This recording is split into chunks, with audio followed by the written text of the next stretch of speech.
ஒரு நாட்டோட அதிபரை அவர் சொந்த நாட்டுல இருக்கும்போது வேற நாட்டோட ராணுவம் அவங்க நாட்டுக்குள்ள இறங்கி அந்த அதிபரை கடத்திட்டு போனா அந்த நாட்டுக்கு எப்படி இருக்கும்? இது வந்து ஒரு மூவி மாதிரி இருக்கலாம். ஆனா இது வந்து ஒரு ரியலாவே அமெரிக்கா நான் தான் இந்த உலகத்திலேயே பெரிய தலைவன், நான் தான் இந்த உலகத்தை ப்ரொடெக்ட் பண்ண போறேன்றதை காட்டுறதுக்காக ஜான் 3 நைட்டு நடுராத்திரில ஒரு வெனிசுலா நாட்டோட அதிபர் தூங்கிட்டு இருக்கும்போது அவங்க ஒய்ஃபும் கூட இருக்க அந்த நேரத்துல அமெரிக்காவோட ராணுவம் வெனிசுலாக்குள்ள என்ட்ராயி, அதாவது 150க்கும் மேற்பட்ட போர் விமானங்கள் மூலியமா உள்ள என்ட்ராயி போர் கப்பல் எல்லாத்தையும் யூஸ் பண்ணி அமெரிக்காவோட அட்வான்ஸ்டு டெக்னாலஜி எல்லாத்தையும் யூஸ் பண்ணி வெனிசுலா நாட்டோட அதிபரை பிணைய கைதி மாதிரி நைட்டோட நைட்டா கடத்திட்டு நியூயார்க் வரை கொண்டு போயிருந்திருக்காங்க. இது சரியா?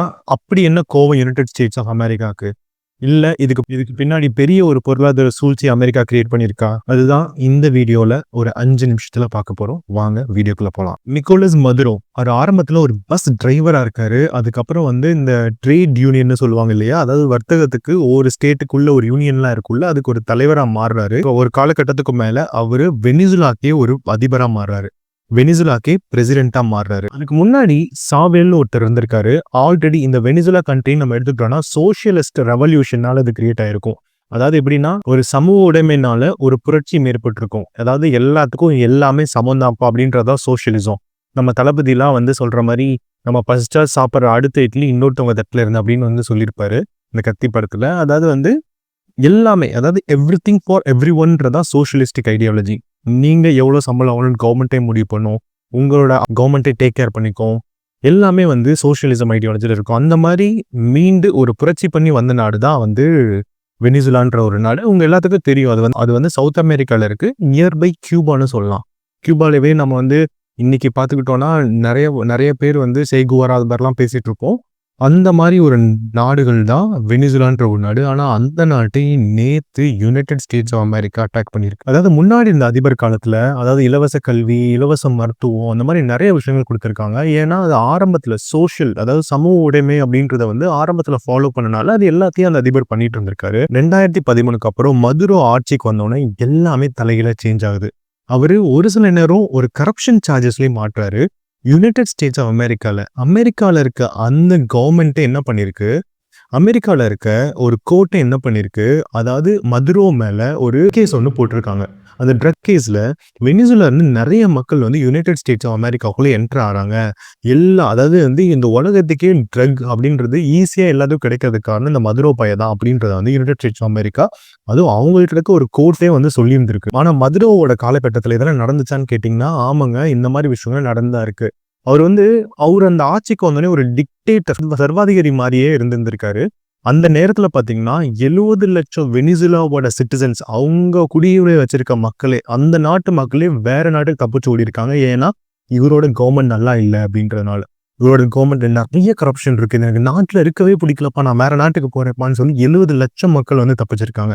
நீங்க நினைச்சு பாருங்க, 1 கோடிக்கு கிட்ட. 2020 அமெரிக்கால இருக்க கோர்ட் என்ன சார்ஜ் பண்றாங்கன்னா 200 டன் கொக்கைன் வந்து மதுரோ பையன் வந்து ஏதோ கடத்திட்டான் அப்படின்றத மாதிரி அவங்க வந்து ஒரு பெரிய ஒரு சார்ஜ் வைக்கிறாங்க. மதுரோவை யாராவது பிடிச்சிங்கன்னா $15 பில்லியன் அமெரிக்கா உங்களுக்கு ஃப்ரீயா கொடுக்கும்பா அப்படின்றதும் அவரோட தலைக்கு அனௌன்ஸ் பண்றாங்க. சரி, அவரை மக்கள் தான் எலெக்ட் பண்ணிருக்கணுமே அப்படின்னு நீங்க நினைச்சீங்கன்னா, அதாவது 2024 ஒரு தேர்தல் வெனிசுலா நடந்திருக்கு. அந்த தேர்தலில் பார்த்தீங்கன்னா எட்முண்ட் ரோ அப்படின்றவர் வந்து ஒரு எதிர்க்கட்சியே இருந்திருக்காரு. அவர் கூட இன்னும் 2 அதர் பொலிட்டிக்கல் பார்ட்டி வந்து இருந்திருக்காங்க.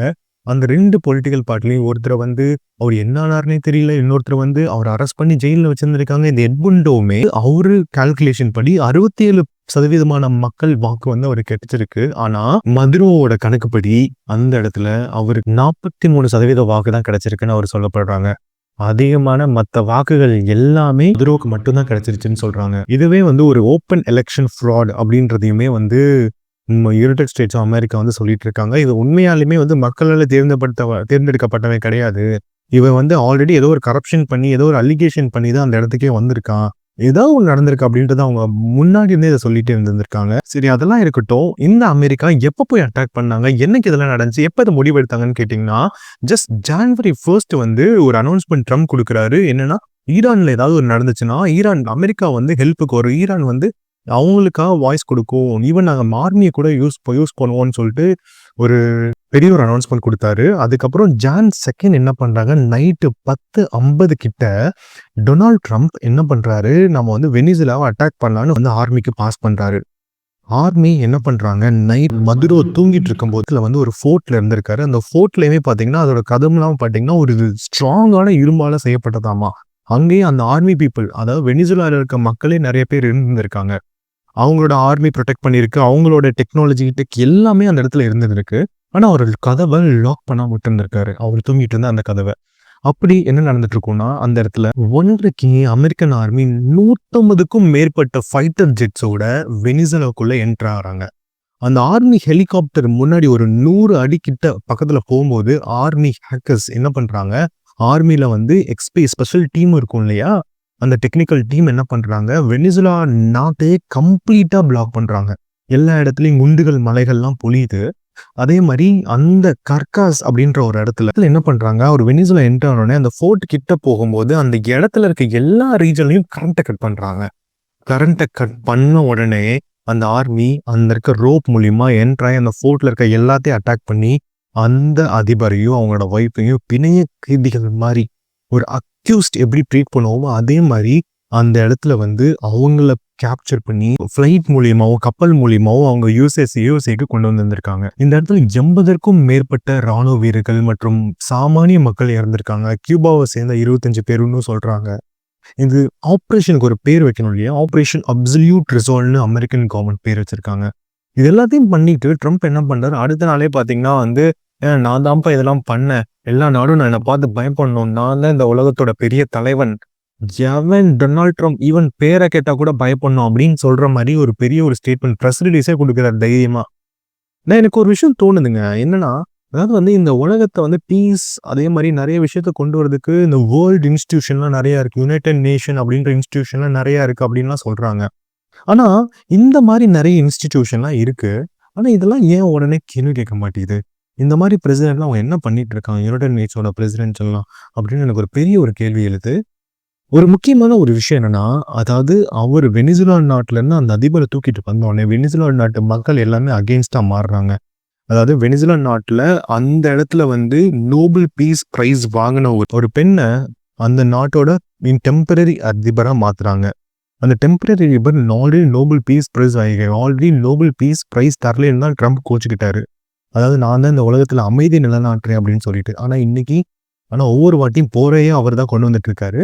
ஆனா இந்த இடத்துல பாத்தீங்கன்னா, நோபல் பீஸ் பிரைஸ் வாங்கின அந்த ஒரு விமனை பார்த்து ட்ரம்பே சொல்லியிருக்காரு, உனக்கு நல்லா தெரியும் மதுரோவோட இன்னைக்கு இருக்க நிலைமை. மதுரோவை நாங்க கடைசி வரை வாழ்நாள் எல்லாத்துலயுமே நாங்க வந்து சிறையில வச்சிருக்க வாய்ப்பு இருக்கு. அதே மாதிரி அதோட கொடூரமா நாங்க ஒன்ன பண்ணிருவோம்னு ஒரு பெரிய ஒரு த்ரெட்டை கொடுத்திருக்காரு. இது எல்லாமே எதுக்காக பண்றாருன்னா, வெனிசுலாவோட ஆயில் ரிசர்வ் அந்த இடத்துல வந்து நிறைய ஆயில் இருக்கு. இந்தியாவுக்கும் பாத்தீங்கன்னா வெனிசுலா வந்து ஆயில் கொடுத்துட்டு இருக்கு. வெனிசுலா ஆயில் கொடுக்கறத நிறுத்திடுச்சுன்னா, இந்தியாவுக்கு ஜிடிபி, அதாவது கண்ட்ரியோட ஒரு நாட்டோட மொத்த உள்நாட்டு வருமானம் இருக்கு பாத்தீங்களா, மொத்த நாட்டு வருமானம் இருக்கு பாத்தீங்களா, அதுவே பாத்தீங்கன்னா 0.3% வரை அஃபெக்ட் ஆகுமா.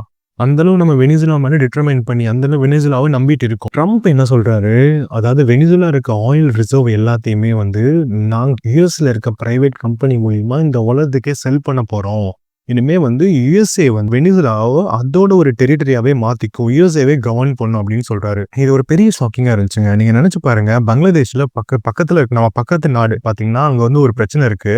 அந்த பிரச்சனை வந்துருச்சுன்னா அவங்க வந்து உள்நாட்டு பிரச்சனை, அது வந்து அவங்களே பேசி தீர்த்துப்பாங்க. இல்லாட்டி நம்ம ஏதாவது ஹெல்ப் கூட பண்ணலாம். ஆனா நம்மளே போய் அந்த நாட்டு அதிபரை வந்து தூக்கிட்டு வந்து அந்த நாட்டு அதிபரை கேப்சர் பண்ணா எப்படி இருக்கும்?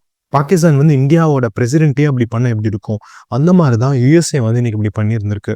இது எல்லாமே ஒரு பெரிய ஷாக்கிங்கா இருக்கு. இது இன்னும் வெனிசுலாவோட பிரச்சனையை பூஸ்ட் தான் பண்ணும். இன்னைக்கு சீனா, தாய்வான் மேல பண்றது, ரஷ்யா, உக்ரைன் மேல பண்றது, இது எல்லாமே அவங்க இதே மாதிரி முடிவெடுத்து, அதாவது அந்த நாட்டோட பிரசிடென்ட்டையே அதிபரையே தூக்கிட்டு வந்து நான் பிணைய கைதியா நான் வச்சுட்டு அந்த நாட்டையே நான் ரூல் பண்ணுவேன்னு நினைச்சா, இந்த ஒரு ஏகாதிபத்தியம் ஐடியாலஜி, இம்பீரியலிசம் ஐடியாலஜி இம்ப்ளிமெண்ட் பண்ணா நிச்சயமா இன்னொரு வேர்ல்டு வார் 3 வரும். வெனிசுலாக்கு அடுத்த அதிபர் யாரு? வெனிசுலா மதுரோவை என்னதான் பண்ண போறாங்க? மதுரோவா இருக்கிறது இல்லாம அவங்க ஒய்ஃப் இப்ப எங்க இருக்காங்க? எல்லாத்தையுமே அந்த நியூஸ் வர வர நம்மளோட சேனல்ல இன்னும் டீட்டெயிலா பார்த்துட்டே இருப்போம். நம்ம சேனலை லைக் பண்ணுங்க, ஷேர் பண்ணுங்க, பெல் ஐக்கானை கிளிக் பண்ணுங்க. தேங்க்யூ.